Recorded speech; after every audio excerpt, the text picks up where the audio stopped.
বন্ধুরা, আজকে আমার রেসিপি ভেজিটেবল চিজ অমলেট ব্রেকফাস্টে বা বাচ্চাদের টিফিনে আপনারা তৈরি করে দেখতে পারেন।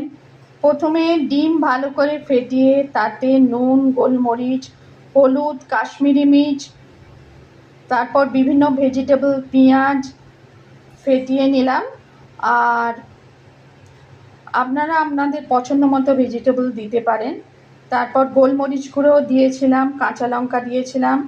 তারপর ভালো করে ফেটিয়ে নিয়ে গ্যাসে মিডিয়াম ফ্লেমে মাখন আর রিফাইন অয়েল গরম করে অমলেটটাকে ঢেলে কিছুক্ষণ এপিট ওপিট ভেজে রান্না করলাম। তারপর আমি গ্রেটেড চিজ দিয়ে ওর ওপরে কিছুক্ষণ রেখে ঢাকা দিয়ে আবার অমলেটটাকে তৈরি করলাম। তৈরি হলো vegetable cheese omelette.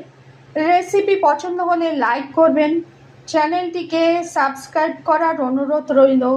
Healthy tasty vegetable cheese omelette আপনারা তৈরি করে দেখতে পারেন ব্রেকফাস্টে বা বাচ্চাদের টিফিনে, বা এমনিও আপনারা তৈরি করে দেখতে পারেন।